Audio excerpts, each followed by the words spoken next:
Good afternoon, everybody. Welcome on in. It's the Full Court Press. Eric Frandsen, Jason Walker, here on 106.9 FM, 1390 AM, streaming on 1069thefan.com, also on the 1069 The Fan mobile app, and streaming on YouTube, The Fan KLGN, for those who are sick and want to actually see our faces. You can. Another way to interact with the show, because you can leave comments there in the YouTube chat that's available there, or you can always text in on the Young Power Sports of Logan text line, 435-339-0321, to be a part of the program. Always love to interact with you, the audience. Some big news happening today, Utah State recruiting-wise for basketball. Got some news there. Utah State football is getting ready for their spring showcase tomorrow. What are some of the things that you're hoping to see and get out of that? We've got the NBA playoffs that continue. The NHL playoffs begin this weekend. And just how are things looking across the new Pac-12 with their rosters and how things are going so far in the portal when you look at player attrition, players coming back, which teams are kind of the front runners with how things are playing out so far. So a lot of different topics on the show today as we send you off into the weekend. And Jason will be sneaking out a little bit early today as he is going to be calling a high school sporting event later on this evening, a spring, some soccer here with boys soccer. Yeah, I got soccer. It's one of the best teams in the state, Ridgeline boys. They're taking on Bear River, they're struggling a little bit, but yeah, it should be a good game, I think, or at least if it's not a good game, it'll be an impressive display by Ridgeline. Yeah, so we've been picking up some momentum here last little bit, covering more spring sports on our variety of channels in Cache Valley Daily, into another one of those games taking place tonight with Ridgeline and Bear River. So Jason will sneak out a little bit early for that one. But Jason, let's first start off the show talking about what's going on in the new Pac-12. And you put a lot of research into this. It's available on CacheValleyDaily.com. But looking at teams in the new Pac-12 for basketball, teams that have been able to retain players, but obviously teams have lost a lot of players.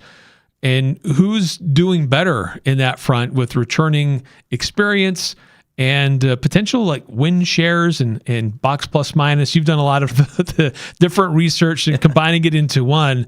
But we know that Utah State has two key guys that are coming back, with the Conference Player of the Year and the Sixth Man of the Year returning, and two relative unknowns with some redshirt freshmen.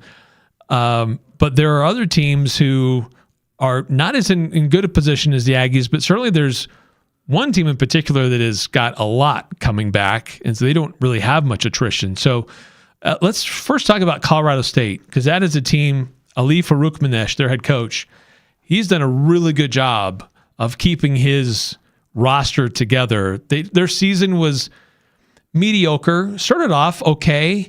They ran into some injuries, but despite that, he was able to keep this roster largely intact. And this is a rare thing you see in college basketball, period, to see just how many guys he was able to retain and keep in Fort Collins. Yeah, in this portal era where retaining less than half your roster is often the norm, Colorado State has retained almost everybody. Of the 13 potential returners they could get, they brought back 8 of them, which is an incredible rate. Yeah, that's nuts. And while that is technically not the most returners of any team in the Pac-12, we'll get to the team that has the most, but unlike that team, Colorado State is returning their important players, guys who are in the rotation, guys who were starters. They bring back Cal Jorgensen. They bring back Rashawn Mbemba. They bring back Josh Pasquarelli. They bring back Kerry Booth. Along with some guys that didn't play as many minutes that could be up-and-comers. You bring back Charlie Dortch. You bring back JoJo McIver, who is a bit, who's more of an up-and-comer. So you bring back those guys, but you bring back the guys who are playing minutes, the guys who are contributing to the wins that Colorado State had last season. And so the Rams are essentially one of the best position going into this new Pac-12. Something that I've looked at with, some research from Evan Miyakawa. His site, evanmia.com, talks about the importance of returning production, or at least getting production from returners, because there's a bit of nuance there, because sometimes you return somebody who redshirted or who was in the back end of the rotation, but they step up and have a bigger year next year. Having those kind of players is important too. So getting production from returners is key, and Colorado State is going to be incredible in that metric. And to be honest, their returning production numbers aren't even they're almost deflated. Now, for one, they're already at the top of the conference. They're first in returning production in every category except one that I measured, and they're second in that one that they weren't first in. First in minutes, first in points, first in rebounds, first in three-pointers, and first in win shares. They're second in returning assists. So, and they lost their starting point guard, but they're still second in returning assists. But where I say their returning production is deflated a little bit, you have guys like Kyle Jorgensen and Rashawn Mbemba who missed portions of the season. Mbemba missed the first half, almost 2/3 of the season. Jorgensen missed the middle third of the season, roughly. And both of those guys, when healthy, are all conference type of guys. Yeah, that's your starting front court when healthy. Or maybe Mbemba comes off the bench because you got Kerry Boots in there as well. So there's some nuance there. But those are two guys who didn't contribute as much points, rebounds, assists, whatever, that they would have. Now, granted, some of those went to other guys who are also returning, so some of that is maybe accounted for. But still, you have two guys whose returning production impact isn't necessarily accurately, accounted for in the way I've calculated this. So their returning production is probably even slightly better than it's represented by these numbers. And so the Rams are incredibly well positioned. They've also added a wing, I think it was a D2 All-American, D2 or D3 All-American. I forget the guy's name, but he's a guy on the wing. I've been talking about how the only thing they're missing is a wing, and I apparently missed the fact that they've already signed a wing. I think it was a while back, or maybe early in the portal, but they signed a 6'7" wing who's going to come in, where they're returning Jorgensen, Bemba, Kerry Booth in the front court. They got Pasquarelli and Jojo McIver in the backcourt. They just needed someone to fill in on the wing, or maybe Charlie Dortch steps up next year.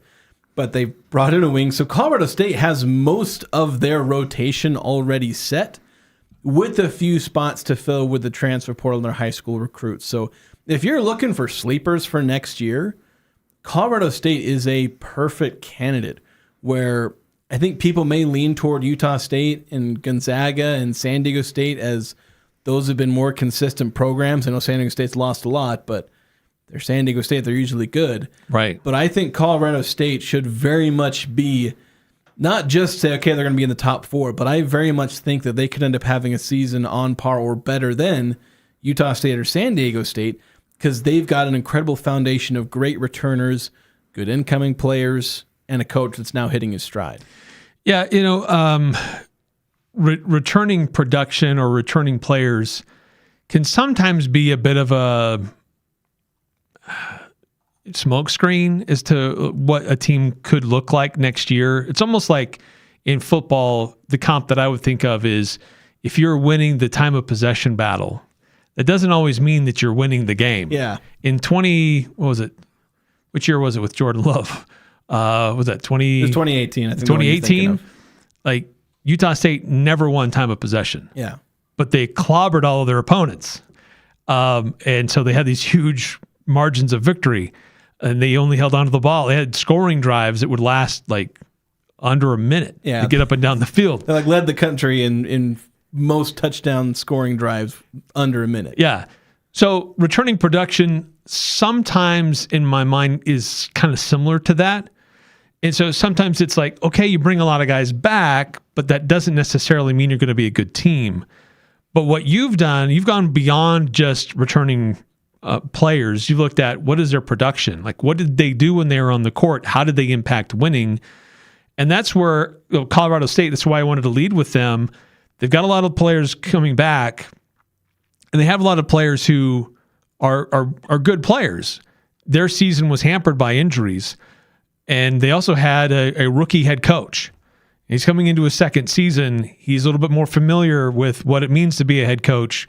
The full season where he sits in the big chair, he has to make those decisions. He has to be the where the buck stops with recruiting and everything else. And so he's maturing more as a coach. So I totally agree with you that Colorado State is absolutely a sleeper in 2026-27 for the Pac-12. Gonzaga's going to get a lot of attention. So will San Diego State and Utah State. But Colorado State very well could be ahead of Utah State in the preseason rankings based on what they have coming back. Yeah, I definitely agree with that there. And I mentioned, move on to our next team because they're they're up there in terms of returning players. But Eric, like you talk with, there's nuance with, okay, you return a lot of players, but does that mean you're going to be a good team? And I think with Boise State, yes, they're a team. They return as of right now. There's a couple players who I haven't found anything where they've publicly decided, but there is a assumption that they're going to stay in. I mean, we're this far into the portal window, and they haven't entered so far as I'm aware. But they have 9 players that they're going to be returning, which is the most of any team in the Pac-12. And yet, you look at where they rank within the Pac-12 in returning production: 3rd in minutes, 5th in points, 5th in rebounds, 5th in assists, 3rd in three-pointers made, 6th in win shares. They're in the bottom 3, bottom 4 in returning win shares. So, and they have the most players coming back. So how are you middle of the pack? Yeah. And that far down? And the answer is because, okay, who did they lose? They returned 9 of 13 potential players. Well, who did they lose? Well, they graduated 2 players in the rotation, including Dylan Andrews. They lost Javen Buchanan, Drew Fielder, Andrew Meadow, and R.J. Keene to the portal. That was the core and heart of their team. That's pretty much. Those are all of your potential all-conference guys. Actual all-conference, where Drew Fielder made all-conference. Guys who are on the fringe of being all-conference. Someone like Andrew Meadow, maybe Dylan Andrews if he didn't have a midseason slump. Those are all your best players. Their best returning player is Pearson Carmichael, who I think was 4th or 5th on the team in most of your relevant categories, points and win shares and things like that. So your best returning player, sure, you return 9 of them, but your best returning player was your 5th best guy. And so that's the struggle that Boise State is facing. They've returned the entire back end of their roster. They have depth. They have guys they can develop into good players next season, but they've got to fill the shoes of basically every relevant starter and key rotation player, or at least the top 4 or 5, key rotation guys. So that's where Boise State is facing a weird challenge where they return so much, but they also return so little at the same time. Yeah, that's Peanut Carmichael. He's a nice player, and it's good that they were able to. Yeah. Leon Rice was able to retain him, but most of these other guys who are coming back aren't guys that you would normally write home about. Yeah, they're not stars. It's kind of akin to Braden Bowe and Kingston Tosi, just in the fact that they're kind of unknown products. Okay, they were on the team, they were with the coach, but how good are they actually going to be? How much will they actually contribute to the team's success? But having that many guys back in the system, that's got to help Leon Rice and his staff understand what they want to accomplish. But that was also those are a lot of guys who underperformed last year. That's a lot of guys who were on a team that did not come close to meeting preseason expectations. So are one of these guys going to come out of nowhere, make this huge leap? I mean, it's possible, but I don't know that I'd be really looking for Boise State to be a sleeper team just because they have 9 guys coming back. Yeah, they've got to add some key players in the transfer portal. They have added one, the guy from North Dakota State, who he can step into that backcourt, but they've either got to have some guys step up big time, or they've got to add some big time transfers. We'll see how that ends up going. They got some pretty solid names last transfer portal. Guys like Drew Fielder and Dylan Andrews turned out to be pretty solid. They need to be able to hit on guys like that again, although arguably if they're going to compete in the Pac-12, they got to hit even better because Drew Fielder and Dylan Andrews were kind of disappointments. We went through this whole conversation a while back where both were good players, but maybe relative to Boise State's used to having a first-team all-conference player, nobody lived up to that potential, even if they weren't really bad players. Yeah. Fresno State lost a lot of guys. Yeah, Fresno State. Not a lot that's coming back. Yeah. And they've got a lot of work to do in the portal anyway. They have to basically rebuild the roster. Yeah. And not a lot of expectations for Fresno this upcoming season. Yeah, Fresno and Washington State are basically the two teams that are just hurting for returning production. Fresno State, I think they're all in like the single digits in terms of returning production. They return essentially one guy who played any minutes. And again, the two guys on Fresno State who haven't entered the portal, they haven't necessarily committed to staying. That's DJ Stickman and Nathan Zulemi. Nathan was redshirted. Stickman played 300 minutes. And he accounts for every bit of returning production that Fresno State has. So we'll see if they even manage to keep him. But they essentially have one guy returning plus a redshirt. We'll see if he ends up having an impact. And yeah, Washington State, they are in a pretty bad way. They return effectively nothing. They have two players returning. One of them redshirted last year. The other guy played 6 minutes the entire season. Those are their two returners. Now, again, could they both be players who stick around and take big steps forward after one redshirted and one basically redshirted as a freshman? Can they step up? Sure, but Washington State has to rebuild 90% of a roster. So those are your two kind of biggest, struggle bus teams in terms of returning production.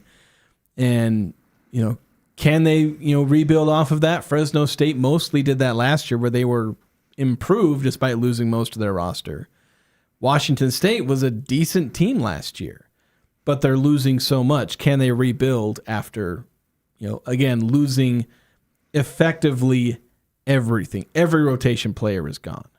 Yeah, Oregon State, they lost a lot of guys too, but there's a definitely different feel about Oregon State because they have a new coach, and he seems to be, not just getting guys on first base, like he's getting guys on second and third, and sometimes even all the way around. Some of his plays that he's making into the portal, he's being very aggressive in how he's trying to rebuild his roster at Oregon State. So even though they don't have much returning production at all either, for me at least, there's a very different feel about Oregon State and its place in the new Pac-12, where this very well could be a very middle of the road team that could surprise and steal some wins against that upper group in the future Pac-12. Well, there's also another aspect about Oregon State that makes it feel different, because while they have one returner out of a potential of 13, and they had a couple of guys graduating, where Fresno State and Washington State, they're one, and in their case, they each had two players returning. They were either non-rotation players or fringe rotation players. Oregon State returns the player who led the team in minutes, points, I think he led them in assists as well, and he was among the team leaders in rebounds and three-pointers made, Josiah Lake. He was their best player last season, their most impactful, led the team in win shares, and again, led him in a bunch of counting stats. He's coming back.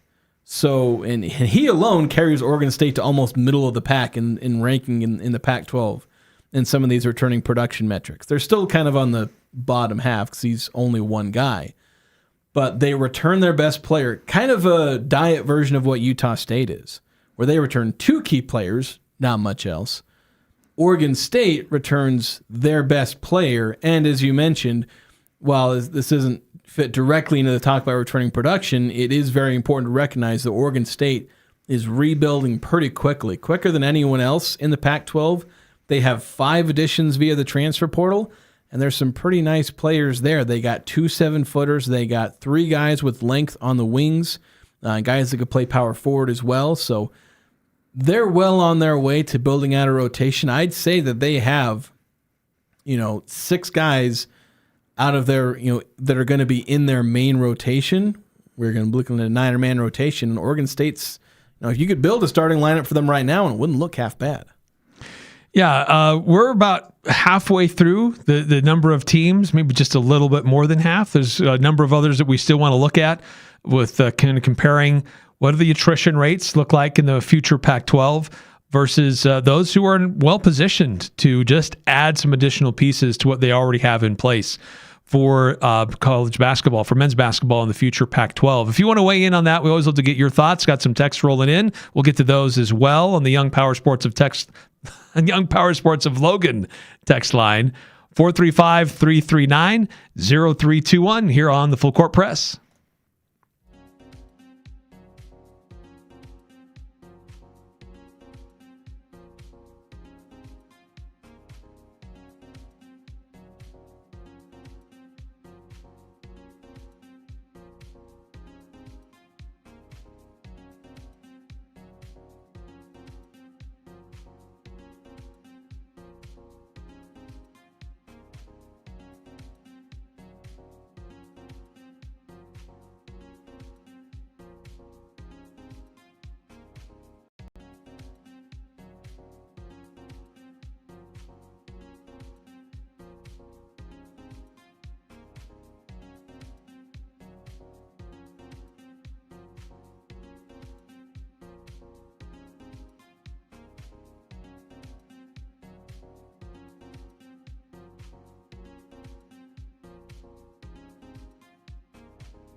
Welcome back to the Full Court Press. Eric Frandsen had to step out of the room for a second, so I got to take over here on the board.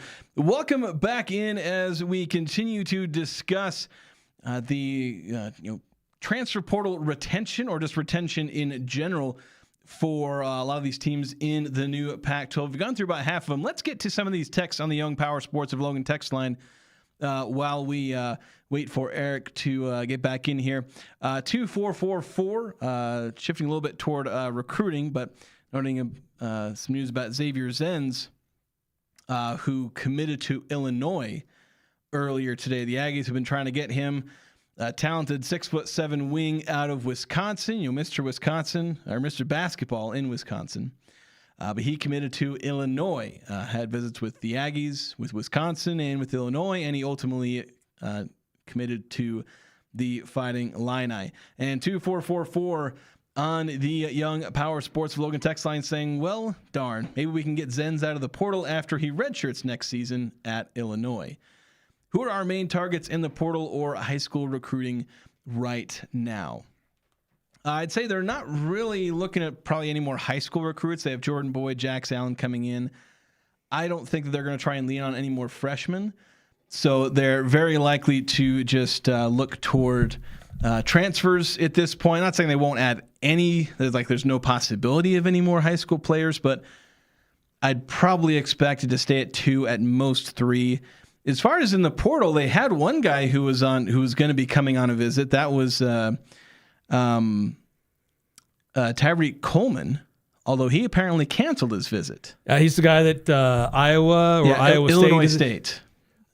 Oh, he's from Illinois State. Yeah, I don't know exactly where Tyreek Coleman is from, but but I think it's Iowa, or is it Iowa State, who's also interested in him. That's possible. And so he canceled his visit in Logan because he's spending more time with one of the Iowa schools. Well, they're probably offering him all the money, and he's like, yeah, I'm not going to get any. He probably wasn't going to get a whole lot of NIL, if anything, at Utah State. They've spent a lot of their NIL on keeping Mason and Carson, getting Sean Feltz here, and they don't have a whole lot of it left, I imagine. So he was probably getting the bag with Iowa State. So that's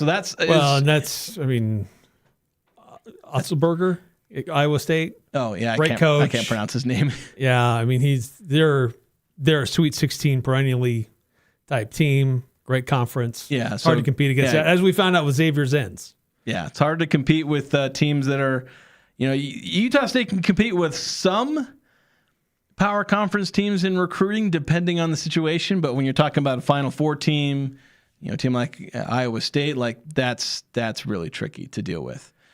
So that's kind of the latest. And as far as who their targets are in the portal right now, I haven't heard any other names besides those guys as far as definitive interest. They're sorting through a lot of guys, trying to get guys in for visits. They had a guy planned for a visit, and then he canceled. Although apparently somebody saw Ben Jacobson at the airport supposedly waiting for a recruit. I don't know why else he would be at the airport.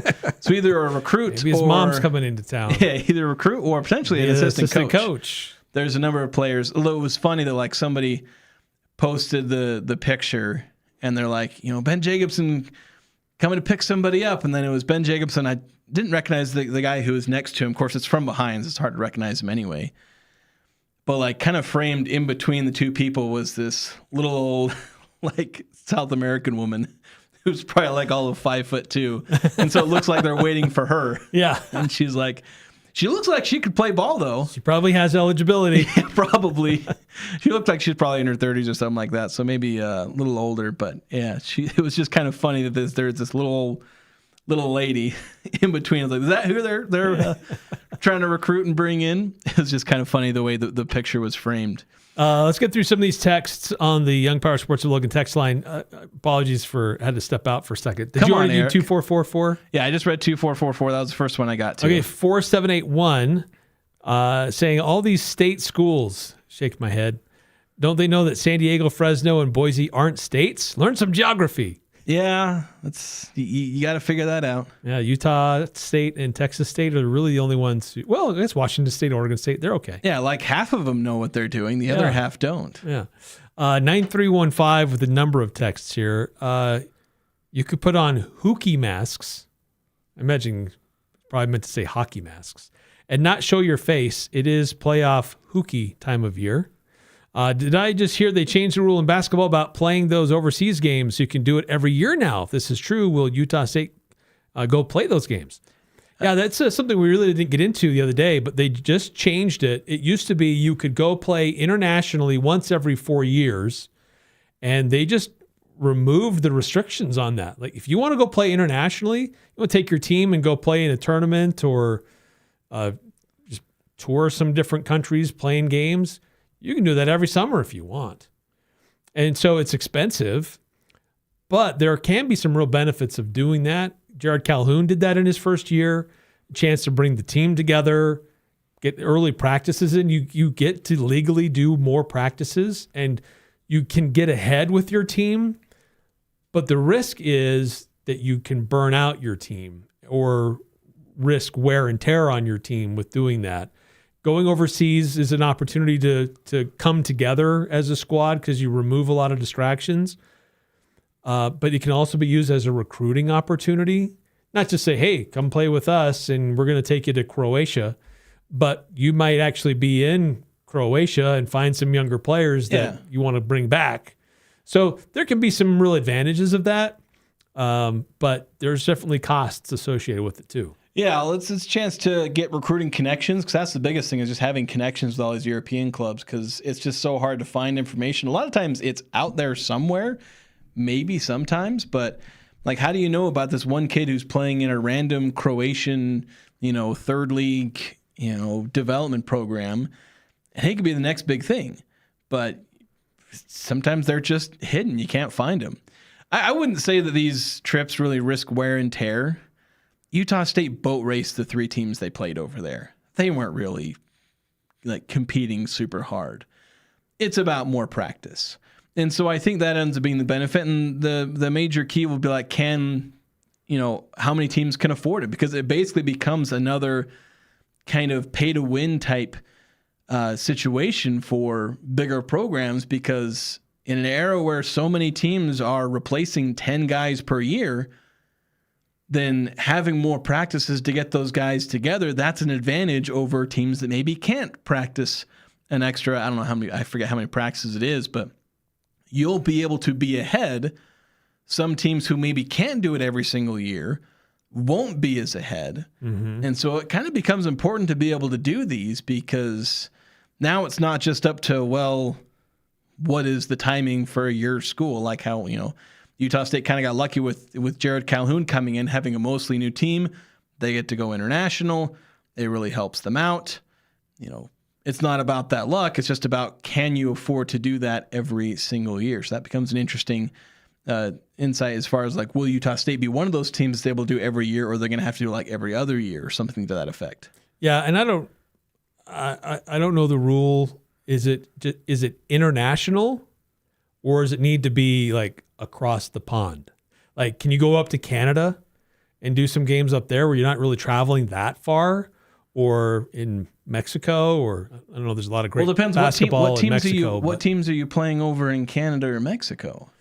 Well, they don't really have. They have basketball academies, but usually not. And I don't know much about the organization, but Canada and Mexico are where they have basketball, infrastructure. It's pretty heavily tied to the United States, where there'll be a pipeline. They're sending their kids to American universities. Yeah. Whereas in Europe, especially where it's just incredibly different, where you have, it's hard to describe, but you'll have a lot of there's just so many basketball teams, so many leagues. A lot of them are youth leagues and development leagues, guys at or around college age, and that's where a lot of these international games come from. They're playing guys relatively close to their age or maybe slightly younger, or sometimes semi-pro teams of guys who are maybe a little bit older. So, and that's why a lot of times you get these European guys that come over, they're 24 years old, because they've been playing in these European leagues for a while, these development teams, or just sometimes semi-pro leagues.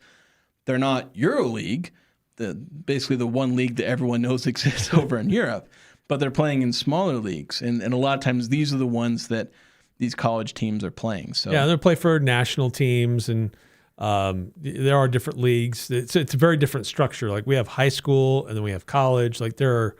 There's a different pattern of how players kind of develop and grow from one professional or organized league to another. But over in Europe, they don't really have that to that same degree. So yeah, you can find 16, 17, 18-year-olds who are playing on, against grown men, sometimes in these pseudo kind of professional leagues. And so going overseas, those are opportunities to test yourself a little bit, kind of see what's out there recruiting wise. But mostly it's about spending more time with your crew, extra practices, a chance to bond, come together without other distractions. It's just you and the team, and kind of get yourself ahead of other teams in your league, because you just get that much more time in the gym together. Yeah. One more text before we hit another break. 5662 saying, I know spots need to be filled. Are we a little worried about the roster makeup as of now? No, I'm not. I mean, if you wanted to say you have 6 players on the team, I mean, by pure definition, you're worried about the roster composition, but that's because you have 6 players on the team. Right now, the Aggies are focused on the front court. They've gotten front court players. Now they need to focus on the wings and the back court. And we'll see those wings and guards trickle in over the next few weeks. Right now is when commits are starting to pick up. Most teams have only really picked up 1 or 2 or 3 guys. I know there's some teams that are picking up a lot of players, but a lot of those tend to be the ones who have a lot of space to fill. The guys who can say, come over here, you're going to be our star guy. We don't have anyone in the rotation, because recruits will come in and be like, hey, where am I going to be in the rotation?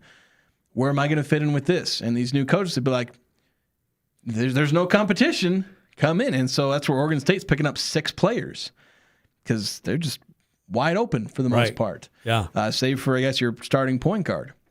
But they picked up a bunch of centers and wings. So, it's a little harder for teams with more established players, especially established stars, to pick up guys in the portal. The portal's still open for a few more days. Yeah. And there was a player from UConn who entered the portal today. It's kind of rare to see a player enter the portal this late, but it's possible. Yeah, they have until next Tuesday. So players are technically still entering the portal. There are new players that are available, but because it's still open for a little bit here, I'm not overly concerned about where Utah State is on the number of players it has on its roster. There are a lot of teams everywhere who are in a very similar boat. And so it's like, yeah, you'd like to have your roster filled and done and put to bed, but there's still players out there, and there's still players that they're competing to get. And there will still be players out there after Tuesday. Yeah, there's literally thousands of players in the portal. Maybe not quite in the multiple thousands now with some of them committed, but I know fans, they've had players on their radar and they see them commit somewhere. Guys where Utah State was rumored to have interest that ended up going elsewhere. Keep in mind, MJ Collins was on nobody's radar. He comes to Utah State and is a star. Colby King was on nobody's radar. He comes to Utah State and is a crucial player. Gary Clark on nobody's radar. Comes in, has a solid season, especially late in the year.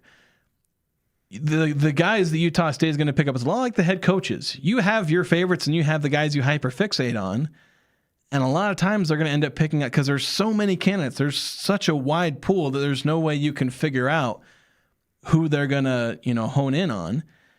And a lot of times that interest isn't necessarily made public. I know there's a lot of accounts that are saying, here's this player and here's who they've heard from. A lot of times that's just agents driving up the price. You don't want Utah State to show up on those lists, because that means they're getting played by an agent, and the player they're recruiting doesn't have a ton of commitment to Utah State. If they get put on that list, it means they're trying to drive up interest in themselves so they can go somewhere else. They don't if you like the teams that are recruiting you, you just go to them and get recruited. If you don't like the teams that are recruiting you, you say, here are all the great teams that are recruiting me, wink, wink. Some of you that, maybe another team, hopefully. So you'd almost prefer Utah State to not be on any of those lists. Yeah, good point. So we got to take a break. When we come back, we'll get back to our discussion of retention. Which teams have done the best in the Pac-12? We'll go over some more of the teams that have done well, those that haven't, and where do the Aggies rank among all this? That's coming up next here on the Full Court Press.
Are you ready to shake things up?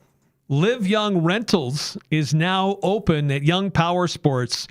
So you can rent street bikes, side-by-sides, watercraft. Maybe not feeling like watercraft right now, but it will warm up again. And you want to get out on the water.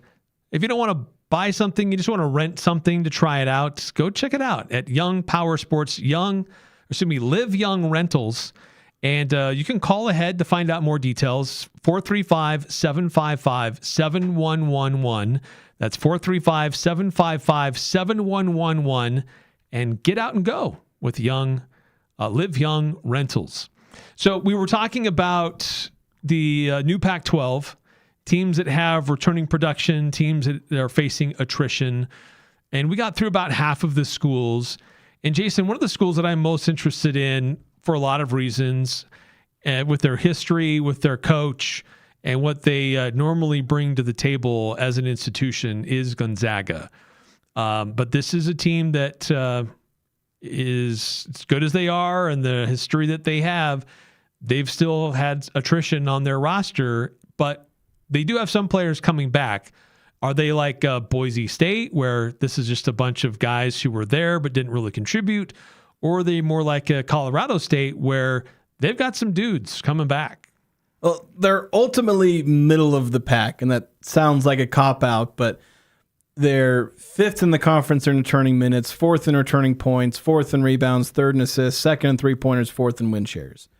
Most of those are right in the middle, though I would say upper, like the upper side of middle. They're just above average in most of these categories. They're second in returning three-pointers, so they're close to the top in three-pointers and returning assists.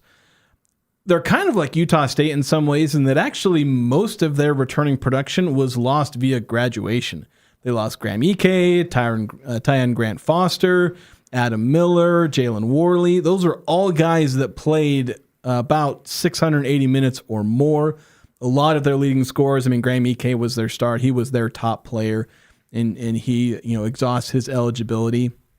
The biggest transfer portal loss was Emmanuel Innocenti, where he transfers to Arizona State. He played 850 minutes, he was, depending on who you ask, anywhere between their second and fourth best player, at least statistics-wise. I didn't watch a ton of Gonzaga basketball, to be honest, so I don't know exactly where I would rank him, but statistically he's in that 2 to 5 range, depending on what stat you're consulting. But they do bring back Braden Huff. And so similar where I talked about Colorado State and returning production kind of being maybe deflated a little bit, Braden Huff is like that, because I think he played only 18 minutes or something, or 18 games. 18 games, but in those 18 games, he averaged like 17 points a game, like 6.5 rebounds. He was, I think, their third or fourth highest score in total points, despite only playing half the season. So he's a guy that is going to step into a big role. Like, basically, you can probably copy Graham Ike's statistical output and probably just paste it onto Braden Huff.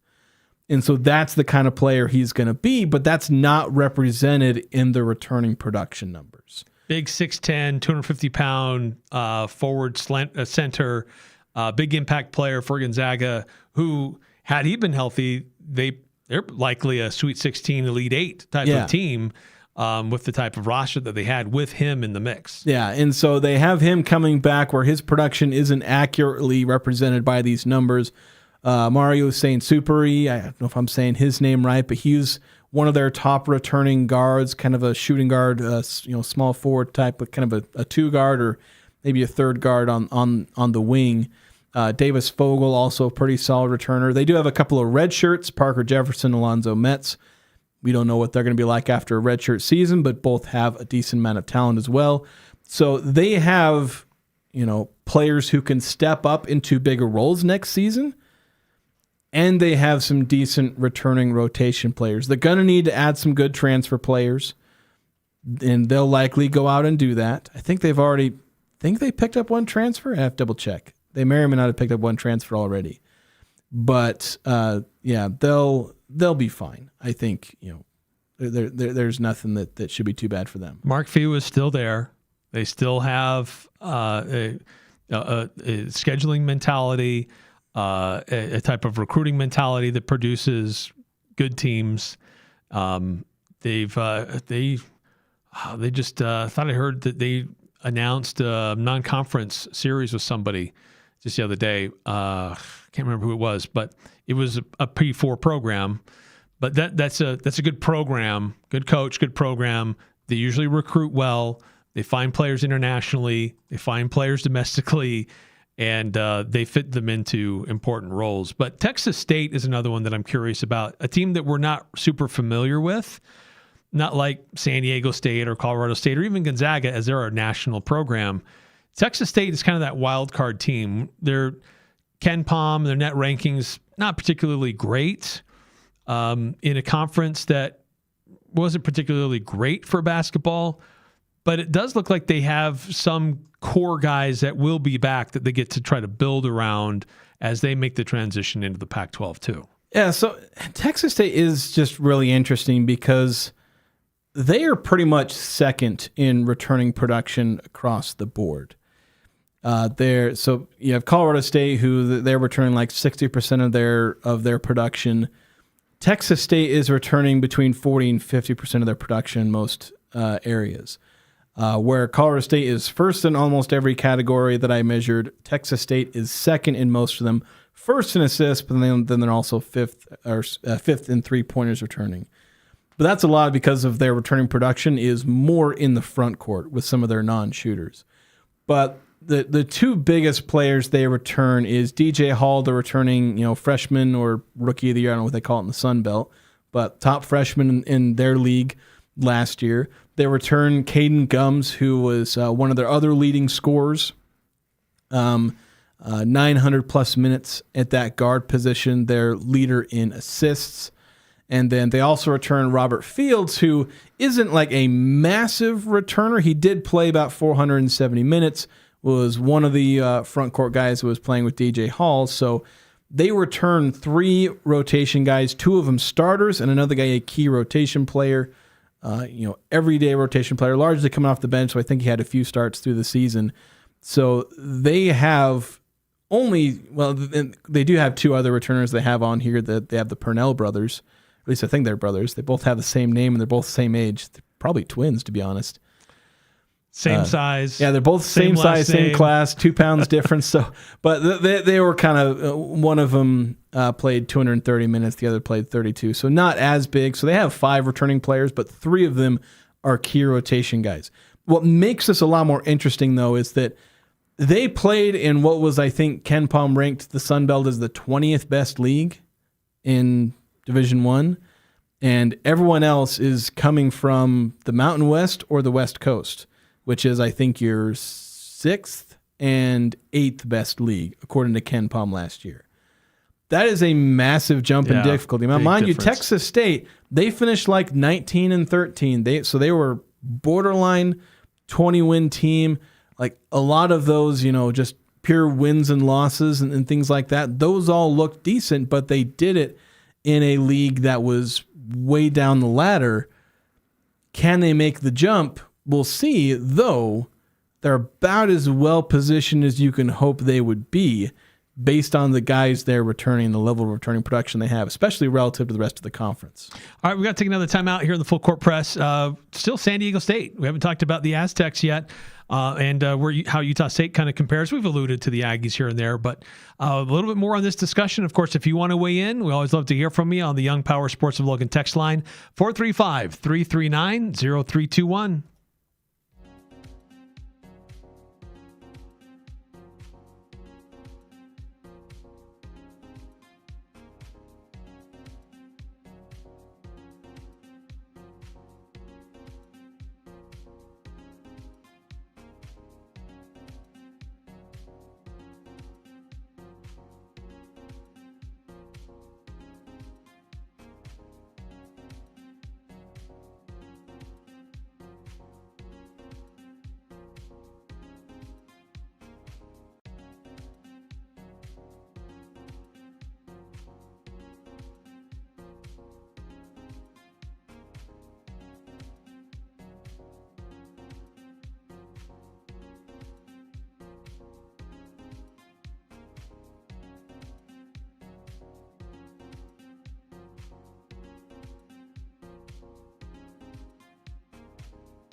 Napa Auto Parts, they've got batteries, headlights, wiper blades, all in stock and on sale now. Chemical Guys Car Wash and Detailing Kits for only $49.99. They got air fresheners, shop towels, seafoam, and more. Again, it's all on sale at your locally owned Napa Auto Parts locations. They got stores from Preston all the way down to Providence. So we're looking at the new Pac-12 and looking at each team for basketball, attrition, returning production, and one team that we haven't discussed yet is San Diego State. Aztecs usually put together a pretty solid product, a team that made it all the way to the championship game not that long ago, perennially in the tournament, but showing some signs that they're not maybe as formidable as they've been in the past. But this is a team that looked like they had a good young core developing after last season. A lot of those guys came back this season, but Coach Dutcher hasn't been able to hang on to those guys going into the 2026-27 season. Yeah, they had some guys who were sticking around for multiple years, even going into the NBA draft process, coming back, going into the transfer portal, getting recruited by teams like Kentucky and still coming back. And some San Diego State fans were actually not too happy with the level of success that a lot of these guys had. They're kind of disappointed in the last 2 seasons, even going so to call it a failure. So there's some that are almost happy to see this core broken up because they're underwhelmed in a lot of ways. You could have a whole conversation on whether that's the right analysis, but that's how a lot of San Diego State fans feel. But yeah, the Aztecs, they're toward the bottom. They rank 7th in almost everything in the Pac-12 in terms of returning production. Their best is they rank 6th in returning rebounds. They've lost Magoo Nguath, Miles Bird, Pharaoh Compton, B.J. Davis. They lose Reese Dixon Waters, Jeremiah Oden, Sean Newman to graduation. So they have Latrell Davis, who didn't play this year.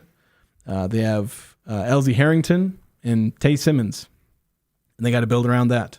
I think they will, but we'll see just how well Brian Dutcher is able to build his next core of players. But yeah, in this case, well, they do still have 5 returning players. It's more similar to Boise State in that they don't have a whole lot of actual returning production, even if they got some bodies.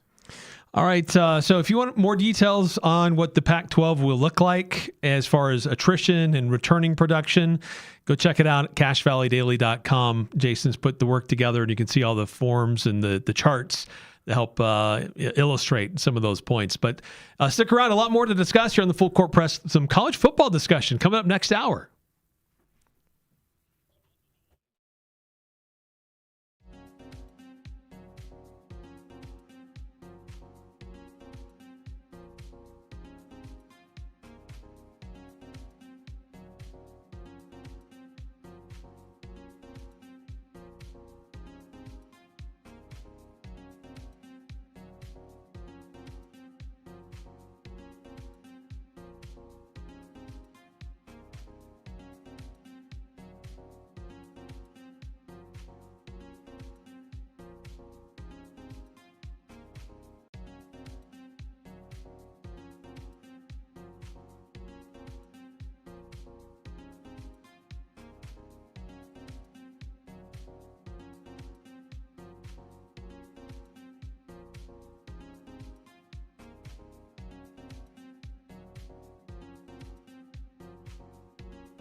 Good afternoon, everybody. Welcome on in. It's the Full Court Press. Eric Frandsen, Jason Walker. Happy Friday, everybody. You made it through the week. Yeah, I thought it was Friday yesterday as we were signing off the show, and I was like, dang it, I got another day before the weekend. Jason was ready to send us home. Yeah, I was like, can we just have it be the weekend already? Of course, I still got work after this. I have the opportunity. I shouldn't say I have to work after this. I get to. Yeah. I get to go back to high school sports for the first time since like mid-February. I was in we sleep until May situation, and now I'm just about there, at least as far as getting back to high school. Yeah, we've been able to carry a variety of different high school spring sports on Cache Valley Daily and our family of radio stations the last few weeks. We've had softball, volleyball, soccer. I don't think we've had a lacrosse game just yet, but we're working on it. But you're doing a boys soccer game tonight. Yep, Ridgeline hosting Bear River, so hoping for a good one. It'll be on 104 The Ranch, 104.5 in Cache Valley, 104.9 in the Bear River Valley. So, and streaming on CacheValleyDaily.com. So a lot of ways to follow. And if you missed any of those games that we've done before, or just about a variety of other sports, we've got a lot of great photographers that are out there shooting amazing photo galleries of these games. And you can go back and watch. All these games are archived. Go back and watch games if you missed them. Or if you were there and you want to go back and see it again, or hear how the announcers called the game, you can do that. So, but speaking of games coming up in the spring, we got a spring showcase coming up tomorrow for Utah State football. And it's at noon on Merlin Olsen Field. They plan to be on the field for almost 2 hours, not quite, but the weather should be nicer tomorrow than it is today. So it's improving. Thankfully, it's not what we had yesterday. Yeah. That's not in the forecast. But we didn't get this last year. We didn't get a chance to see what this team was all about last year. It was Bronco Mendenhall and the Mystery Men. That's what got us through the spring and the summer. We just didn't know. This year is different. I've been able to get up there and talk to several different coaches. I did talk to one player, Anthony Garcia. But fans can go and see with their own eyes now what they think of this new football team for 2026. And the question that I pose to you, Jason, and to the audience is, what are you hoping to learn the most by going Saturday and watching Utah State football take the field for the first time since we saw them in the famous Idaho Potato Bowl? Yeah, it's tricky like that because it feels like the answer is everything.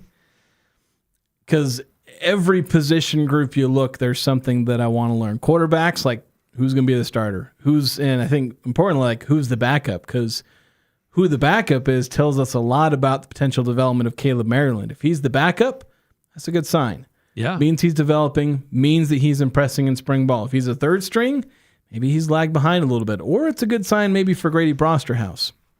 Or if it's McKay Hillstead, if McKay Hillstead is the backup, like that's not necessarily a great sign because he's kind of the presumed starter.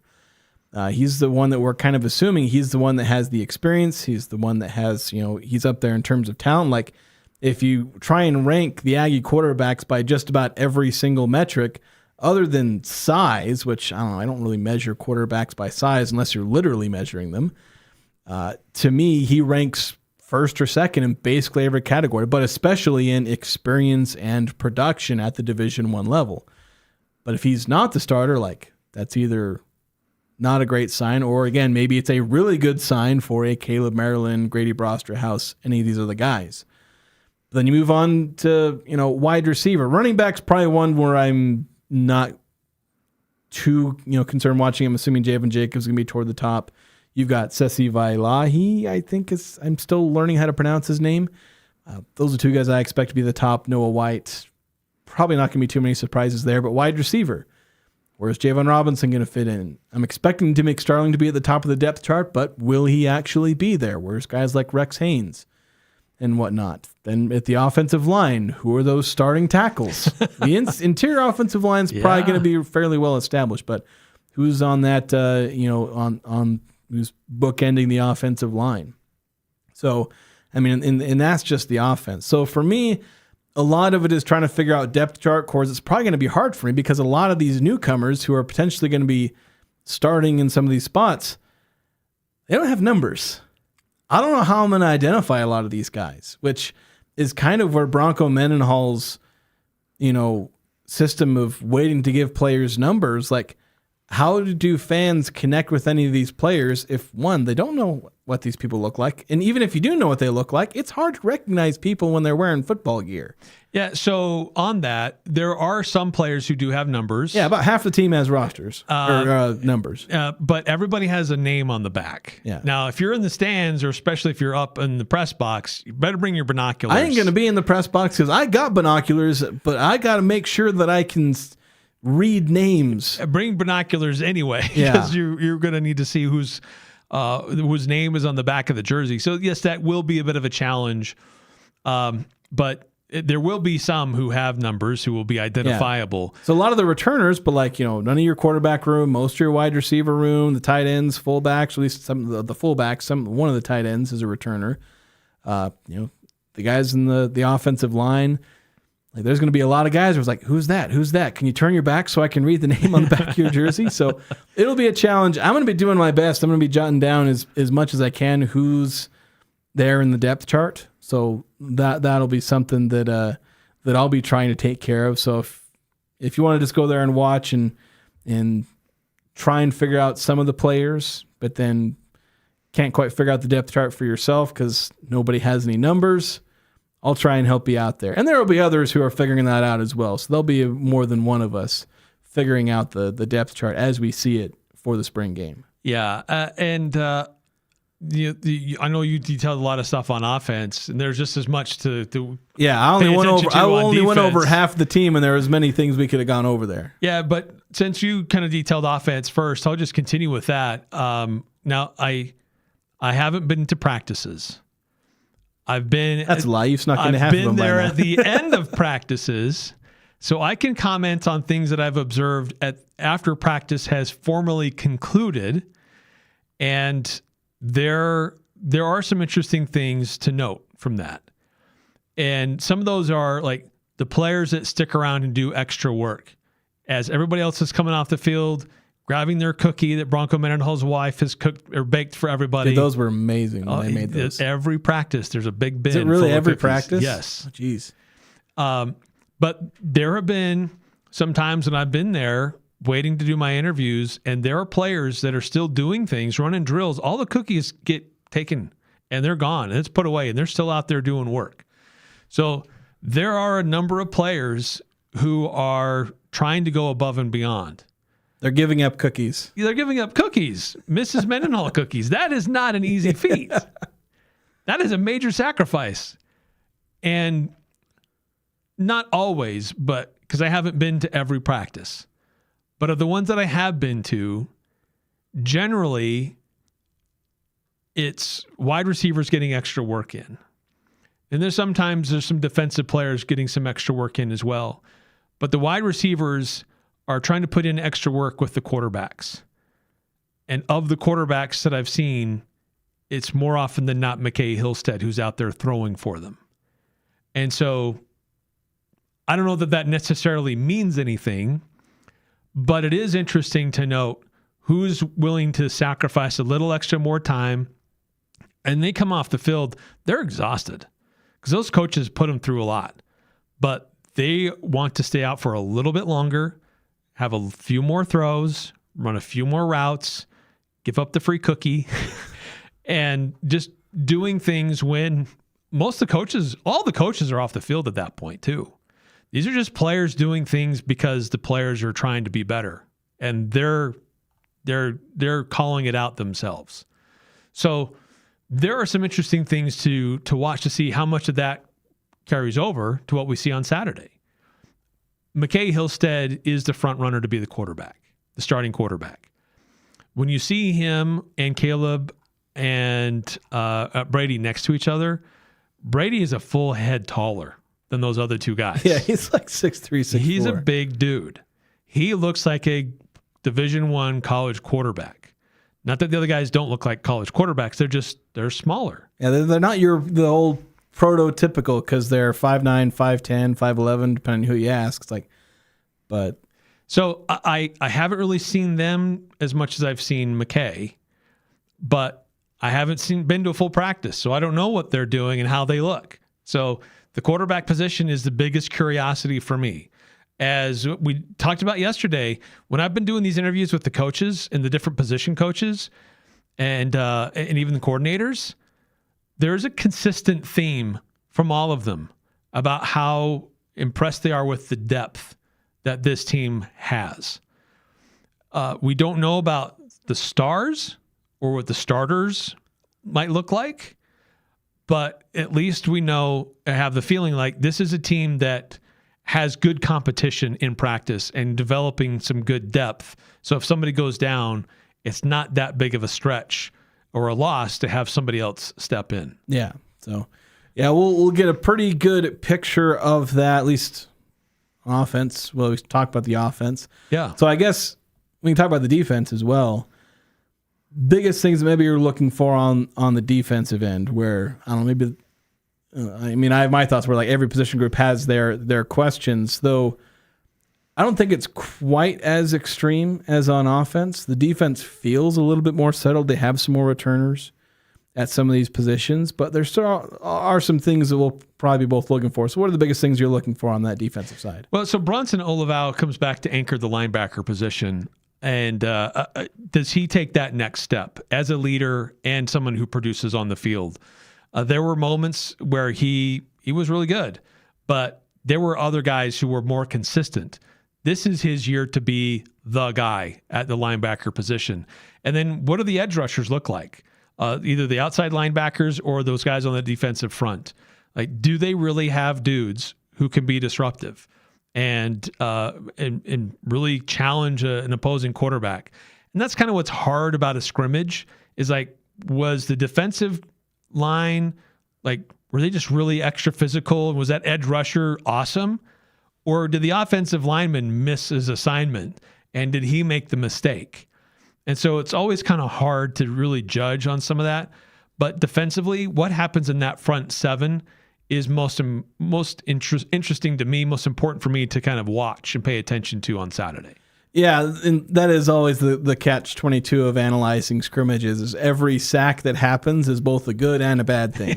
Right. There's somebody did good and somebody did bad, and they're both the team that you're covering. So, like, what do I make of that? Every interception is a good play by the defense and a bad one by the offense. Like, what are you supposed to do as far as analyzing? But, yeah, I am probably most curious about the edge rusher group because that's the one position group that is just entirely newcomers. I don't think they have unless they're shifting some of the returners into that position like Chris Joe, maybe he ends up in the edge rusher group, or is he going to kind of stick with some of the inside linebackers? We'll see. But yeah, figuring out what they're doing at those outside linebackers, those edge rusher positions, your 3-4 kind of stand-up linebackers, edge rushers. So what do those guys look like? Yeah, Bronson Olivau, big guy to watch for, but I think it'll be interesting to see who's next to him in that in that linebacker area. Where is it going to be Asher Cunningham, Harrison Taggart? Those are kind of the two guys I'm watching for. Yep. Which of those guys gets the start? Which of those guys maybe subs in with the second group or rotates in with the first stringers on some reps that they do. But then in the secondary, like, that's a mix of returners and talented incoming guys. You have Brevin Hamblin. You have, DeAndre Barnes. They've got some guys on the team that in that secondary that are talented guys that you can expect to retain a solid. D'Angelo Mays, another returner, at that corner spot. Like, so where do these guys end up? Like, do they kind of take those lead spots at corner, at safety?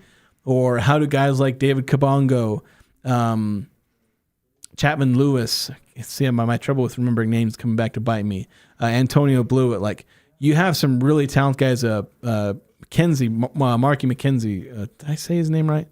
Marky's his first name. I may be butchering or misrepresenting his last name. The corner from Wyoming. Oh, right. that guy. So they have some of those players who are like, how many of those have maybe earned a starting job, or how many of them are in the rotation, or are some of these guys not in the rotation? Are they not living up to maybe some of the expectations that I was placing on them based on the research that I had done? So the secondary will be a really interesting one, just mainly in how they organize some of these things. They've got a lot of talent and a lot of depth. I think that's one of the positions where they have a lot of depth at each of those positions. And so how they end up organizing those, who's at safety, who's at those corner spots, who's at that nickel spot. Again, that kind of hybrid linebacker, defensive back. Like, who's playing at that? Do they move Hamblin to that spot? Do they move maybe one of the returning safeties there? Do they move Kabongo there? Who are they putting in that spot? That'll be something that'll be really interesting to keep an eye on. Yeah, I think that they've, Ike Larson is out of the mix. He's been there forever, and unfortunately, he ran out of eligibility, and he's trying to get into the NFL. But there were some other guys who needed to step in and kind of fill some gaps as he missed some games last year. So there were some guys that got some quality experience. They've also gone out and gotten a few more guys. So I think that the depth in the secondary is what's going to be interesting. I think that on paper, it looks like they've gotten more depth there, but can they really make plays? Like, how can they affect a ball game? How effectively will they cover some of the wide receivers? Or does a quarterback have to go through more progressions because these guys are doing their jobs? So and how many of those guys really are effective with that hybrid linebacker safety spot when they come up in the nickel type position? So I think that there's some interesting stuff happening in the secondary as well. And I think that I thought that Brevin Hamblin struggled for stretches of the season, but he got better as the season went on. There were too many times that I became familiar with his last name and his number because I saw the back of his jersey too often as he's chasing someone else. But I think he got better as the season went on. And I think the coaches found ways to utilize his size a little bit more effectively as well, where he can be a little bit more disruptive. So he kind of helps to anchor that. But I think that they've also brought in some other talented players to help cover some of the things that they want to do and how they can affect teams defensively. Yeah, guys with talent, with size, with athleticism. And by the way, I said Marky McKenzie. It's Marky Grant. I don't know how he got his last name so completely off. But it's Marky Grant is the transfer corner from Wyoming, who I expect to be in the mix there. So, yeah, a lot of different things to figure out. I mean, for us to figure out, Utah State is well on its way to figuring these things out. They've got most of their team, so they're not necessarily establishing and like cementing a depth chart and who's going to be in the rotation, but they're pretty well on their way to figuring things out, getting these installed, and seeing who's fitting best, with the system and who's performing best, and so that'll give them a pretty good baseline as they head into fall camp, where that's where they then will truly cement a lot of these things that we're seeing. Yeah, now. you're going to learn a lot about how spring has gone and how fall might look like based on what happens on Saturday. Yeah. And one position group that we didn't touch on that'll be intriguing. Punters. I was going to say tight ends. Because last year they had two really good tight ends. And they have both graduated. They've run out of eligibility. So it's going to be some new guys there that we're not quite as familiar with. So how well do they take that next step? Do they fill those shoes, or do they get used more as extensions of the offensive line? Do we really have some tight ends who are good in routes and can help open up the passing game? Or are they just another part of the run blocking scheme to open up some gaps for the running game? So that's another one that's kind of interesting to keep an eye on for me. Yeah, I think with tight end is like, are they even really going to? Well, I guess they are listing guys like Colin Romanowski as tight ends, but I think we're going to see them used more as fullbacks. We've seen that before, where Blake Anderson used to do that a little bit, where he'd use the tight ends, like line them up as fullbacks, like in the backfield, or at least someone like fullback. They'd be in the backfield, or sometimes even lined up next to the quarterback in the shotgun. We saw that once in a blue moon. The problem is you look at the tight ends on the roster. Preston McDaniel, true freshman. Jude Nelson, true freshman. Kachikayo, he's a junior, but we didn't really see. He's coming from Snow College. Yeah, we really haven't seen him. So like a lot of these guys are freshmen, a redshirt freshman, or as you mentioned, Cash Caillo. I had to look at the pronunciation guide. That is the only reason I know that. Cash Caillo. I thought it was like Cash Caillo or something like that. These Polynesian names can really get me lost. But yeah, he's not really. He played a few snaps last year, so we don't know like any of the tendencies of these guys. I think that might be why they're leaning into using these guys as fullbacks, is because maybe they're having a hard time, recruiting these or finding like pass catching tight ends. Maybe they're having trouble finding some of these players, or just this recruiting cycle, it didn't work out that way. Like maybe in the next recruiting cycle, or maybe they just need time to develop the guys they have. It's like a lot of the guys coming in are like freshmen or redshirt freshmen. So they just need time to develop the tight ends. And so they're kind of, they're using a guy like Colin Romanowski as kind of a holdover, saying, look, we need you to basically be a tight end fullback while we develop these other guys behind you to be more traditional tight ends or the modern archetype of a tight end. So yeah, it'll be interesting to see how they're used, because like are we gonna see formations with an actual tight end, or are we gonna see a lot of formations where it's a fullback or a tight end that's almost in the backfield essentially? That'll be something to keep an eye on. Where in the formation is Carmen Sandiego? I mean, the tight ends. Yeah, that's right. All right, so if there's a position group that you're interested in or a player you're going to be keeping an eye on, let us know. But remember, it's 12 o'clock on Merlin Olsen Field. A chance to see this team, see what they're all about. You didn't get this opportunity last year, so take advantage of this opportunity this year. There are a good number of players who have jersey numbers, but not everybody does. So that's a bit of a disadvantage in trying to get to know this team. But at least you'll be able to see what this team identity looks like offensively and defensively, and see, are they further ahead this spring compared to last because of so many players returning and a stable coaching staff?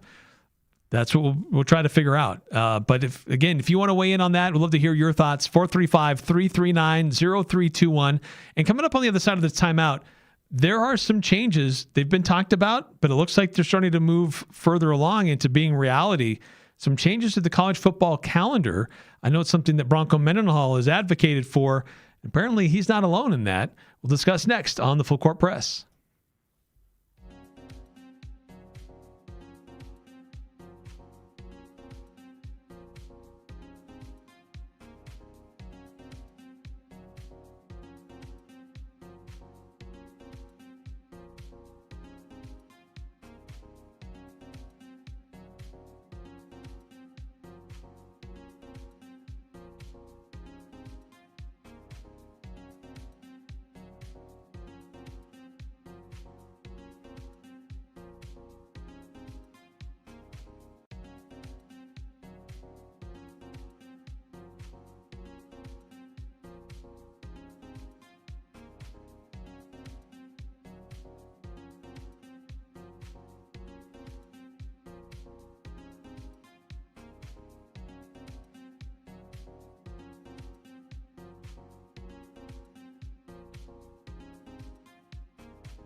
Feel the love with Mountain Valley Heating and Air. Nominations are now open. Last year, 5 complete heating and air systems were given away to deserving families. And this year, in 2026, Mountain Valley Heating and Air hopes to give away 10 complete systems. So nominate a deserving family today. Just go online, mtnvalleyhvac.com. That's mtnvalleyhvac.com, and nominate a deserving family today. So we're talking about college football. We got the Utah State Spring Showcase tomorrow at noon. But Jason, there's some other discussions about college football and adjusting the calendar. This is something that Bronco Mendenhall has been advocating, that the college football calendar needs to move up. Like, the college football championship game is into mid to late January. Like, next year, it'll be late January when the college football championship is played. And it just, how do you do a transfer portal open while games are still being played? It's really squirrely. And so something that Bronco Mendenhall has advocated for when we've interviewed him is that the whole college football calendar, when games can start and when they end, needs to be shifted up. Start sooner so you can end sooner, get into the bowl season, get into your college football playoff sooner, and your conference championships sooner. And apparently other people are taking notice, and it seems to be gaining some steam. Yeah, I'll be honest, though. The change that they're looking at doesn't really, do that much.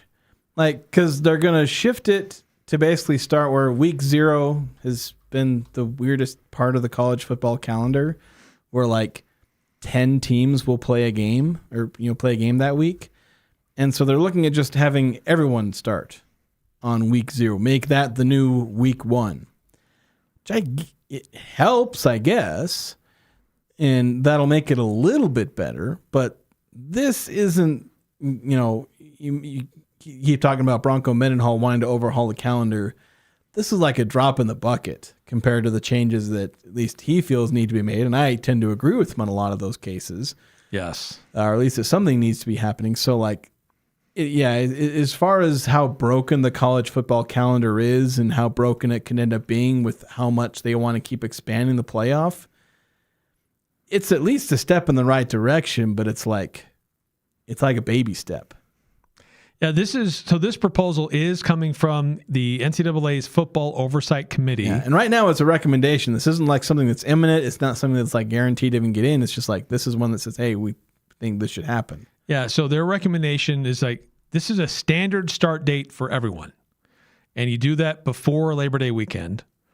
But it would be the Thursday of what we commonly call week 0, but it would end on the Saturday after Thanksgiving. So it doesn't necessarily move things up earlier. What it does is it gives football teams basically 2 bye weeks in the middle of the season. You have 14 weeks to play 12 games. And so you'd have some open dates, and maybe it gives you a chance if your conference decides, well, we want to be done in 13 weeks, so in the 14th week we can do our conference championship game.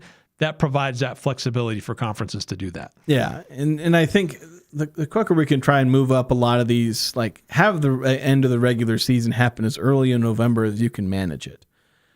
Right now, it's this proposal would put it the Saturday after Thanksgiving, which is good. But it'd be nice if you can get some of the conference championship games in before December. Like, I think the calendar really needs to start potentially getting moved up. I know there's problems with, are you going to start like a month before school begins? Like, that kind of becomes a hindrance as far as like how early you can end up starting. But I think that they need to look at maybe starting earlier than they already, are trying to. But baby steps are better than no steps in that regard. Honestly, they should also consider just removing games from the regular season. That's another thing they should consider looking at. If they're going to have a playoff this long, if they're going to have conference championship games. To be honest, I'd remove the conference championship game before you remove any regular season games. You're right, and I think that's building some momentum as some power conferences are weighing the viability of the future of conference championship games in lieu of expanding the college football playoff. Yeah, because it's hard to do both. If you're going to have a standalone weekend that's just about college conference championship games, it's interesting. I think that's fun. There's not as much competition for other games going on, so your focus is on those few games. But again, it makes the bowl season later, the college football playoff season later. If you can move that up, then it allows you to get through the season quicker. So then you're into the portal. You're not trying to prepare for games while also trying to keep your roster from falling apart next season. Yeah, but of course, the other thing with removing conference championship games is that you would need to basically split a lot of the conferences, because you can't have an 18, 20-team conference and a 12-game regular season schedule, or more accurately, a 9-game conference schedule. You can't have a 9-game conference schedule with 20 teams and have a fairly determined champion. No, because they won't play each other. You don't know head-to-head. Yeah, half the conference isn't playing the other half of the conference. One team's schedule may be vastly superior to another team who just got lucky and all their teams that they played were soft. Yeah. So how good are they really? That's something that really needs to happen, is we need to see most of the power conferences split in half. Now, how you organize that? I don't know how you pull that off. Do you make a bunch of new conferences, or do you have the Big 12 and Big 10 and SEC and ACC? Do they basically have two subsidiary conferences where the ACC North and South, or however you want to split that up? But yeah, there's a whole lot. And this is why the whole college. This is why I say the college football calendar, like this, this change they're making, is a drop in the bucket, because there's so much else that is like so fundamentally broken.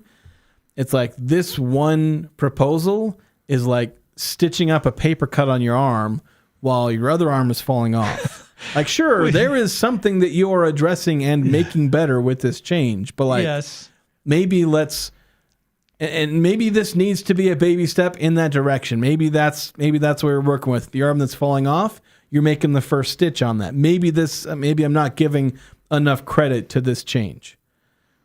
But there is so much more that needs to be happening that I don't think I can really get excited. I don't think we need to be saying, well, Bronco wanted things to get fixed and now they're getting fixed. It's like, no, it's not helping at all. Although we probably are going to ask Bronco about it, because I'm always fishing for answers from him about the latest college football updates. He's probably annoyed that I keep asking about that stuff. Yeah. So, yes, there are a lot of issues that need to be addressed, but it's okay to start addressing some of them. It doesn't need to be all addressed all at once. They can start addressing some things and at least start making progress. But my biggest problem is, like, I don't see what progress this is truly making. Like, I don't see the steps beyond this where they're fixing the things that are truly broken. Like, okay, you moved the calendar up like a week for most teams. Like, hooray? Like, I get it. Like, what's the next step after this? This is why, like, I talk about it as if it's this isolated change isn't going to do anything. Like, what's the step beyond this? Somebody could explain that to me. I'm open to, being wrong and being misinformed here. That is something that has happened before and will happen again. But I'm not necessarily seeing, like, I want to see steps taken toward fixing those things that are wrong with the calendar. And this, like, getting rid of the spring portal. That was a step in the right direction. Now, there are new challenges they created, but, like, okay, you got rid of the spring portal that was causing a lot of problems. Now we see how things work with the January portal. You wait, you analyze, and you see what works best. You see where the problems are. I know it, just throwing people to the wolves and saying, all right, we'll fix it in a few years, maybe sounds kind of harsh, but sometimes these things take time. So there are steps being taken in that realm. That's why I liked the, limiting the spring portals. Like, that was progress. And then there's progress you can make on top of that with the problem of the timing of the January portal. We can work on that. now that we've made this one change, you stop, you analyze, you figure out your next step. Like, what's the next step after moving the college football calendar a week up? The only thing that, like, is this the thing that precedes getting rid of conference title games? I don't feel like these two things are related. That's almost a separate issue that you're looking at. Well, and getting to some statements made by Clark Lee, who's head coach at Vanderbilt, he had some comments on this. He's on the oversight committee. And he said one of the driving factors for this proposal is to ensure that everybody has 2 bye weeks. He says because this change is to address health and safety issues that need to be addressed. So going through a season, and he continues, he says, to go through a season without 2 bye weeks is challenging to our roster in a time where we've imposed roster limits. And in our league where we're playing 9 league games now, on the off years where we weren't able to get that second bye, we believe there's a negative impact mentally, physically, emotionally to the players, coaches, everyone involved. So from our vantage point, it was something we've supported and feel strongly about. I don't know why I included the league game things in there because that doesn't mean anything. But pretty much everything else he said in there was spot on. Yeah, maybe a chance to get a bye in the middle of conference schedule versus maybe have a bye early on. Well, like get yourself a bye in week 4, week 5, get yourself a bye in week 8, week 9, thereabouts. After the first third of the season and after the middle third. Like, give or take, it's not going to be that exactly for every single team, but roughly around those parts of the season. After that kind of initial shock of like everyone's starting to actually go full speed and hit each other, that's where things can start maybe immediately going wrong for bodies that, they're not going full speed and hitting each other full power during spring and fall. And there's good reason behind that. Okay, those first few weeks, maybe there's a lot of injuries that can crop up because bodies have to take time to adjust to that kind of violence. And then late in the season, when you've gone through 8 games of beating the tar out of each other, then you need another week to rest. And so, that is a positive. So, I mean, even in that sense, if it's only an isolated thing, I think the health and safety is something that I can certainly say that's a worthwhile change. This year there will be 8 games scheduled for August 29th in that week 0, and some of those are teams that are playing internationally. But this proposal would eliminate that exception. Week 0 is week 1, and you can't file an exemption to play earlier than that. You want to go play in Dublin? You want to go play in Rio de Janeiro? Do that in week 1. That's great. That's in week 1 when that happens. Do you think that eliminates some of the motivation to do that? Like, I don't think so, because I mean, there's still times that you're doing that. I don't know that they get their bye week in the week after that. But if you're going to do an international game, you do it in week 1, because then you can take extra time to get there and acclimate and practice and do other festivities. When the game's over, you fly home and then you're ready. You're into week 2 mode. Yeah. So it's kind of weird to fly across, like doing something like Rio de Janeiro, like similar time zones. Doing it in Europe, that's rough. Rio is actually, they're like, they're still a few hours ahead. Are they that far ahead? Yes. Yeah, I realized that last month when I had a kid down there. I thought you were like right below us, but nope. It's actually a lot further east. I guess that's most of the like middle portion of South America, like vertically, is like maybe I have to look at a map, but if it's that far ahead, then the middle portion and vertically of South America is probably only in line with the East Coast. Yes, actually. So I guess they're still it's like 2 time zones as opposed to like 8. Yeah. So, but the difference between Rio de Janeiro and Dublin is probably not that much, to be honest. Yeah. But either way, proposed changes, they'll discuss it again in June and decide then if they want to adopt it starting in 2027. Another quick timeout here on the Full Court Press. If you want to weigh in, always love to hear from you on the Young Power Sports of Logan text line 435-339-0321.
Welcome back to the Full Court Press.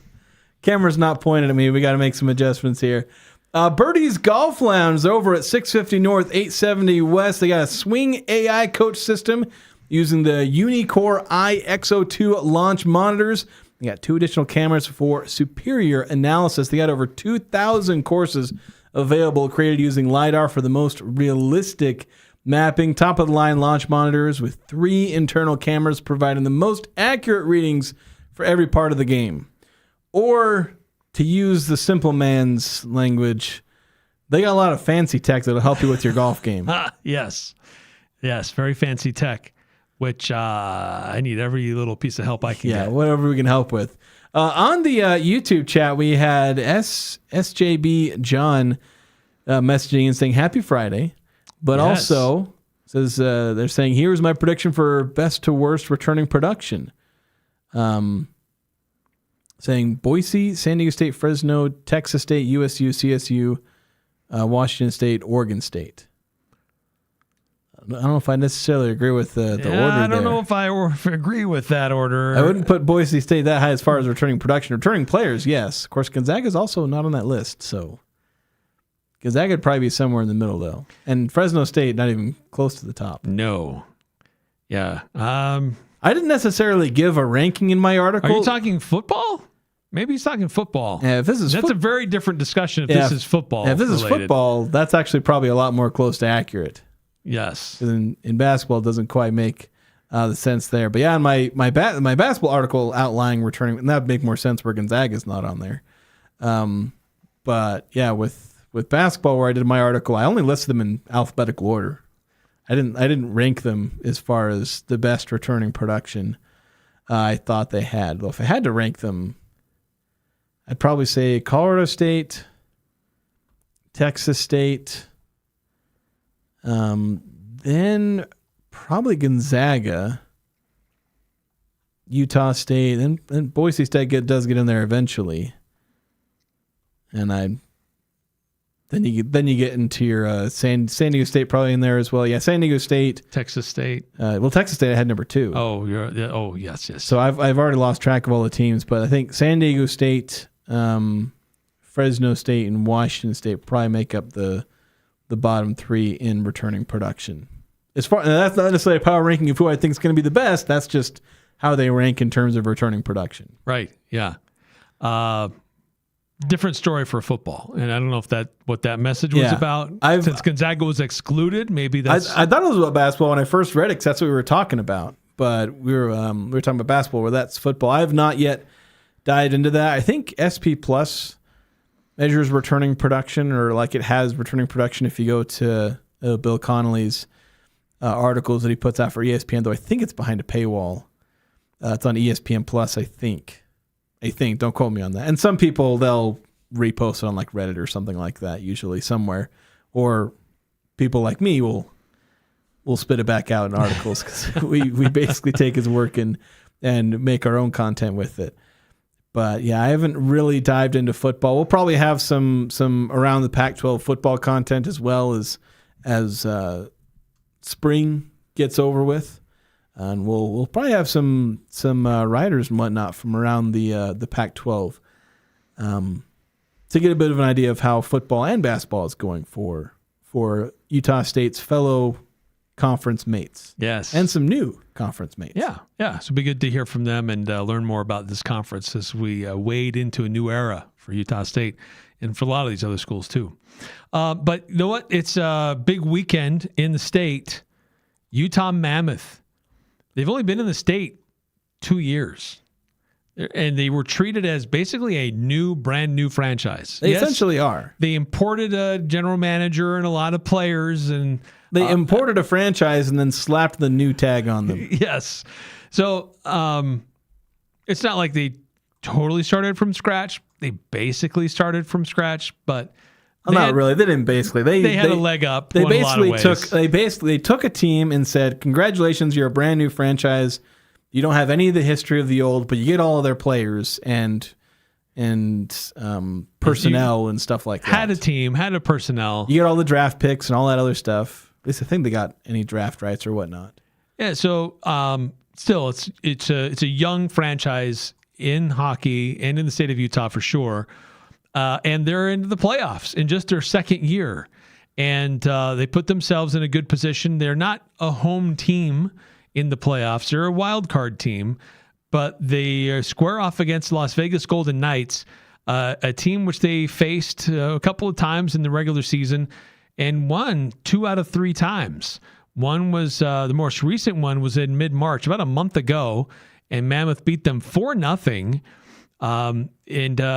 Then they played them relatively close in just a few days separating back in November. So kind of early on in the season, lost the first time 4-1, but 4 days later turned around and beat Vegas 5-1. So the win differential, the goal differential in these two games, certainly in favor of the Utah Mammoth. But Vegas ultimately had a slightly better season in their conference to get the home court advantage or home ice advantage. But this is certainly an exciting time for this franchise and for the state of Utah to be hosting the playoffs once again. First time for hockey, but to have playoff fever in the state is certainly exciting. Yeah, it's going to be really, really good. I think it's going to be amazing. And yeah, I think it's also nice because like even though Utah, they are the road team, the lower seed, they got 92 points in the season. The Vegas Golden Knights had 95. Vegas has a plus 15 goal differential in the season. Utah has a plus 28. The Mammoth are a wild card because of being in the Central Division. Utah finished 4th in their division behind 3 teams that had 100-plus points on the season. Vegas won their division with 95 points. So, like we're talking about 2 teams that as far as their season-long 82-game performance were pretty similar. So these are teams on paper that are pretty close to each other. Now, that's not necessarily to guarantee it's going to be a close series because sometimes you look at the series on paper and you say, this is going to be a competitive series, and it's a sweep in 4 games. I really hope it's not a sweep in 4 games against the Mammoth. It'd be fun if they did get the sweep. But you want to see this young franchise, and they stole a bunch of they stole all the Arizona Coyotes players and staff, but you want to see them be able to have a good first playoff performance.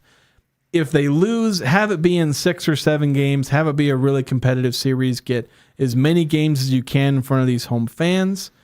But ideally, you get a win. Now, if you get a win in that first playoff series, at that point, you're playing with house money. Nobody expects the Mammoth to go all the way, but don't be a first-round disappointment.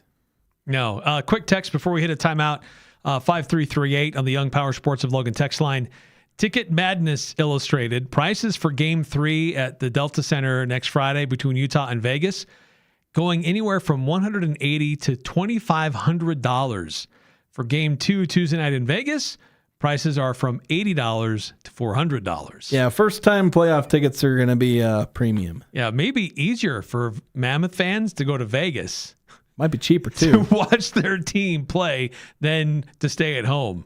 Just the cost of getting there could be a bit of a challenge. A couple things extra we want to talk about with Utah Mammoth and some of the watch parties and activities they have planned around these playoffs. We're going to say goodbye to Jason as he goes to call a boys soccer game tonight. But I'll give you some more details on the Mammoth in the playoffs and how you can participate and follow along as they begin the playoff chase and a playoffs period on Sunday. So that's next here on the Full Court Press.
Welcome back to the Full Court Press. Eric Frandsen with you. Jason Walker has snuck away as he gets ready to do a boys soccer game tonight out at Ridgeline High School. Ridgeline versus Bear River. Different ways to follow along for that game if you're interested. 104 The Ranch, 104.5 FM in Cache Valley, 104.9 in the Bear River Valley, and video streaming on CacheValleyDaily.com. Game expected to start about 7 o'clock for that soccer game. A couple things to let you know about with Utah hockey. Utah Mammoth, as they've got they start their playoff run on Sunday, but they're doing some things tomorrow, and it starts at 12 o'clock. They're on the plaza. They're at the Delta Center, the SeatGeek Plaza. They're doing. They're asking fans to show up in their best Nate Schmidt impression. And they're going to have a judging panel there, a chance to win exclusive Mammoth prizes. They're giving away signed hockey sticks, pucks, and jerseys. And grand prize winner is going to get 2 tickets, lower bowl tickets, to Game 3 in the playoff series in the Stanley Cup playoffs at Delta Center. That takes place on Friday next week. So there's some fun things going on tomorrow to get fans excited. But also, with these first 2 games being in Las Vegas, they're hosting a couple of watch parties. Now, unfortunately, they're really only in the Salt Lake area, and you have to be 21, at least 21, to enter because they're at bars. Fiddler's, Boneyard Saloon, the Green Pig, and Brickyard Bar. Those are, one of those is up in Park City, a couple in Salt Lake, one's in Mill Creek. Just some opportunities to gather together as fans to cheer on what's happening with Utah Mammoth.